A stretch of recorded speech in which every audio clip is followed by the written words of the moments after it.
more than 3 years ago, I set up my business and I got married actually in the same month. And I want to talk to you guys about exactly what happened. Was it positive and what did I learn from that experience? Whatever you're about to hear, please don't tell my wife. You see, after working a job for like 8 years, I was tired. I was exhausted of working a job and I really just wanted to start my business, but I was looking to get married. And in that point, I could have said, I need an element of security and so therefore technically I should stay in a job. However, I believed in that moment it was a case of now or never. And I needed to start my business for myself because actually, if I didn't do it then and then I went on and had children, it would surely have been a lot harder. But that's not all, because I told my wife that in Mahr I would give her Hajj and I needed to pay for my wedding, and obviously I was going to need some sort of money and security to look after my wife. But actually in my bank account I only had £1,000, though somehow I was going to need to pull out 10, 15 or maybe £20,000 in a matter of 6 to 9 months, and that would have been super difficult if I was working a job. But now that I had my own business, I thought, well, why not? I need to work as hard as I can. Actually, it meant that I had so much more motivation and I knew I had to pull things together because of my own business. But I would like to say at this point that actually if my wife wasn't supportive, if my wife didn't allow me to do what I wanted to, I might not have ever taken that risk. And if my wife wasn't understanding and if my wife wasn't actually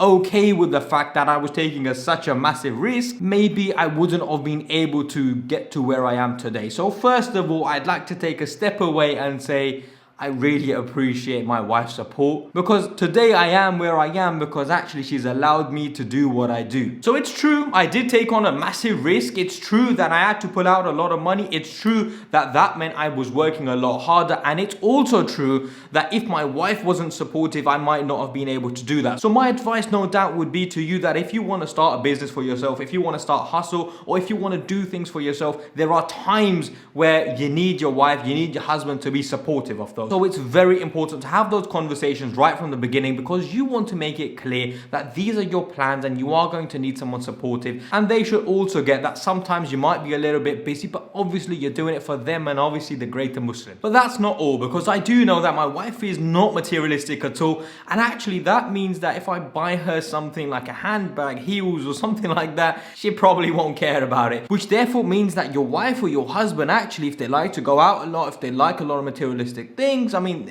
maybe there isn't something wrong with that, but actually if you're living without your means, of course there's something wrong with that. Having said that, I don't know, man, if your missus wants some Valentinos, Balenciagos or whatever those things are, then obviously there's a bit of a problem, because as soon as you make the money, you're going to want to make your wife happy and therefore you're going to spend the money. And it does help that your wife might not want those things. And so actually it meant that that money that I was making, I was reinvesting back into the business and hiring people, which obviously therefore then meant I made more money from my recruitment business. Now, the reason I'm sharing this with you is because it's important to know, I know many of you guys who watch me want to start a business, want to start a company, want to start a side hustle, but obviously you also want to get married. Obviously some things are holding you back, like money, jobs, and so on and so forth. Then you feel like maybe you shouldn't start a business. But remember, when you do something with the intention of getting closer to Allah subhanahu wa ta'ala, remember when you do something with the intentions of actually bettering your deen and also being closer to your family and therefore being able to spend more time with them, of course Allah makes it easy for you.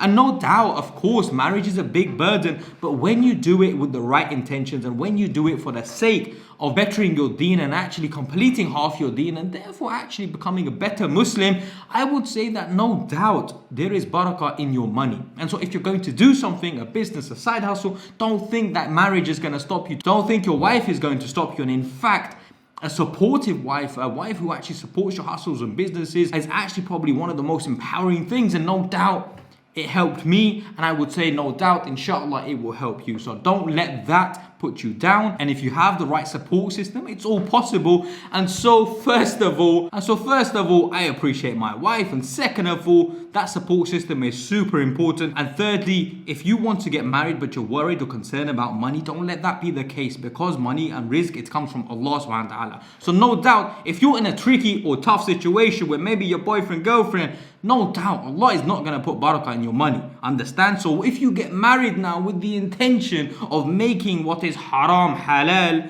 Seeking forgiveness, obviously, because that's super important. You're in something which is a mazza. Doing something for the sake of Allah subhanahu wa ta'ala and making it easier, even if it means you go through something tough, then surely Allah Rabbul Izzah will make it easy for you. So that's all for today. Barakallahu feek. Assalamu alaikum wa rahmatullahi wa barakatuh.